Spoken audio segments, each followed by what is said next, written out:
Salam əziz müəllimlər və namizədlər. Bugün sizinlə imtahanların ən çox sevilən, bəzən də ən çox çaşdıran mövzularından birini, Kolbergin mənəvi inkişaf nəzəriyyəsini belə demək mümkünsə darmadağın edəcəyik.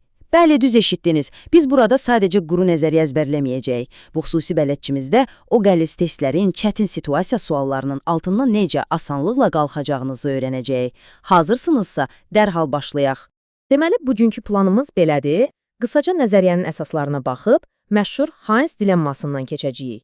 Daha sonra isə birbaşa real sınaq suallarını parçalayıb, imtahan üçün o qızıl qaydaları kəşf edəcəyik. Birinci hissə imtahan rəhbəri və əsas çərçivə. Baxın, bu nəzəriyyənin onurğa sütunu budur. 3 böyük səviyyə və hər birinin altında oturan 2 xüsusi mərhələ var. Pre-conventional, conventional və post-conventional. Niyə bunları əzbər bilməlisiniz? Çünki bu terminlər sadəcə oxuyub keçəcəyiniz məlumat deyil, onlar testlərdə düzgün variantı tapmaq üçün qarşınıza çıxacaq o həlledici açar sözlərdir. İndi isə böyük sirri açıram. İmtahanda həqiqətən nəyə diqqət etməlisiniz? Tətikləyici sözlərə. Yəni, əgər situasiyada bir şagird qaydaya yalnız cəzalanmaq qorxusundan əməl edirsə, heç düşünmədən deyirik ki, aha, bu birinci mərhələdir. Yox, əgər məqsədi kiminsə gözünə girmək, təsdiq almaqdırsa, deməli artıq 3-cü mərhələdəyik. Bu qədər sadə. Bu sözlər sizin imtahanda ən yaxşı dostunuz olacaq. İkinci hissə Heinz dilemması. Kolberg insanlara sadəcə hə və ya yox deyə biləcəkləri sıxıcı suallar vermirdi. O, mənbəmizdə də tam yerində qeyd edildiyi kimi, fərdi 2 və ya daha çox çətin seçim arasında qoyan dilemmalar yaradırdı. Şagirdi bir növ küncə sıxırdı ki, əsl mənəvi siması ortaya çıxsın. Qaydanı pozmaq, yoxsa insan həyatını xilas etmək. Sizcə hansı daha doğrudur? Və burada imtahandan uğurla keçməyin ən böyük sirlərindən biri gizlənir. Bilirsiniz, imtahan tərtibatçılarının şagirdin etdiyi son hərəkət heç vecinə də deyil. Onlar tamamilə fərqli bir şeyə, şagirdin o hərəkətini idarə edən gizli motivə, səbəbə baxırlar. Məsələn, 2 fərqli şagird oğurluğa pis baxa bilər, düzdür? Amma biri bunu sadəcə cəzadan qorxduğu üçün edir, digəri isə qanunun aliliyinə inandığı üçün. Fərq bax elə bu motivdə, bu niyə sualındadır. Üçüncü hissə, sınaq suallarının təhlili. Ən maraqlı hissəyə gəldik. Gəlin bu öyrəndiklərimizi real döyüş meydanında, yəni testlərdə necə tətbiq edəcəyimizə baxaq. Birinci sual. Təsəvvür edin, müəllim sinfə girir və dərsə vaxtında gəlin, kimi sərt bir qayda qoyur. 3 fərqli şagirdimiz var və hərəsi bir cür düşünür. Biz isə bu düşüncələri nəzəriyyənin mərhələləri ilə düzgün uyğunlaşdırmalıyıq. Test kitabçılarında belə uzun situasiyalar adamı qorxudur, amma gəlin bunu birlikdə parçalayaq. Baxın, birinci şagird cəmiyyətə bütöv bir mexanizm kimi baxır, ümumi nizamı qorumağa çalışır. İkinci şagird isə o biraz asidir, onun üçün mütləq sosial ədalət o quru qaydalardan daha vacibdir. Bəs üçüncü şagird? O sadəcə cəzalanmaqdan öd qoparacaq dərəcədə qorxduğu üçün qaydaya kör-körənə itaət edir.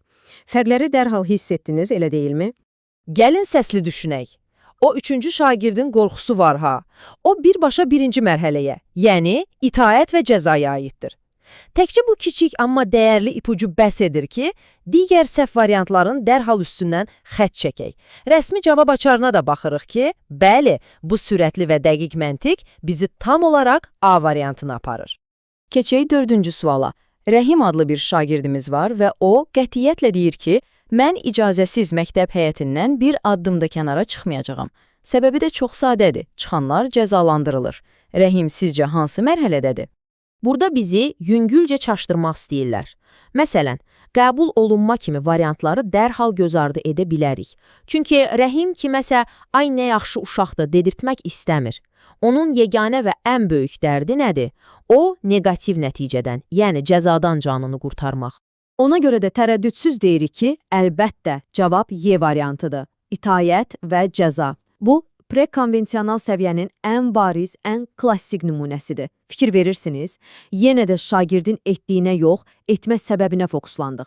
Sizin bu imtahandakı ən güclü silahınız da məhz bu olacaq. Gəlin tapşırığı biraz daha çətinləşdirək. 16-cı sual. Summativ qiymətləndirmədə köçürmək olmaz deyə qəti bir qayda qoyulub. Bizdən soruşulur ki, şagirdlərin verəcəyi reaksiyalardan hansı məhz itaət və cəza mərhələsini tam olaraq əks etdirir. Yəni, bayaq mərhələni tapırdıq. İndi isə mərhələ artıq verilib, bizdən dəqiq situasiyanı tapmaq tələb olunur. Burada olduqca maraqlı bir tələb qurulub. Fikir versəniz, bir neçə variantda hansısa pis nəticədən bəhs edilir və adamı asanlıqla çaşdıra bilər. Lakin bizə nə lazımdır? Bizə qlobal cəmiyyət dinamikası yox, birbaşa şəxsi avtoritet tərəfindən verilən tənbehə köklənən variant lazımdır. Sistemə deyil, şəxsə qoyulan qayda və məhz ondan yaranan qorxu. Və cavab açarı da təsdiqləyir ki, D variantı hədəfi düz onluqdan vurur. Əgər köçürsən, müəllim səni tənbihləyəcək. Çünki birbaşa müəllimin, yəni avtoritetin fərdi tənbihindən qaçma elə birinci mərhələnin özüdür. Sinfin cəzalandırılması və ya qaydaların dəyişməsi artıq tamamilə başqa bir səviyyənin dərdidir. 4-cü hissə: qızıl qaydalar və imtahan sirləri. Əziz namizədlər, bilməlisiniz ki, pedaqogika imtahanı sizdən sadəcə quru nəzəriyyəni soruşmur. O sizdən bunu sabah sinifdə necə tətbiq edəcəyinizi də görmək istəyir. Mənbə mətnimizdə xüsusi vurğulanan bu aktiv tədris metodlarını mütləq beyninizə həkk edin. Simulyasiya, debat və ən əsası Sokrat dialoqu. Bunlar şagirdlərdə o mənəvi dəyərləri və tənqidi düşüncəni formalaşdırmaq üçün testlərdə qarşınıza çıxacaq ən ideal vasitələrdir. Situasiya testlərində bu üsulları görsəniz, bilin ki, düz yoldasınız. Vəsaitimizdə Ralph Waldo Emersonun çox möhtəşəm, altından xətt çəkiləcək bir fikri var. O deyir ki, hərəkətlərin elə hündürdən danışır ki, nə dediyini eşitmirəm. Nə qədər dərin və haqlıdır, elə deyilmi? Bu, əslində müəllimlər üçün əla bir ipucu, qızıl bir xatırlatmadır. Şagirdin həqiqətən hansı mənəvi mərhələdə olduğunu anlamaq üçün təkcə onun dediyi o bəzəkli sözlərə yox, çətin anlarda verdiyi o qərarlara, atdığı real addımlara baxmalısınız. Bununla da sertifikasiya və ya işə qəbul imtahanınıza gedərkən özünüzlə aparacağınız o ən böyük silahı bir daha təkrarlayaq. Kolbergi sındırmaq hərəkətinin arxasındakı o əsl səbəbi, motivi görmək deməkdir. İndi sizdən soruşuram, növbəti dəfə belə bir test sualı ya da sabah öz sinfinizdə real bir şagirdlə qarşılaşanda onun yalnız nə etdiyinə baxacaqsınız, yoxsa niyə etdiyinə. Uğurlar, gedin və o imtahanı uğurla başa vurun.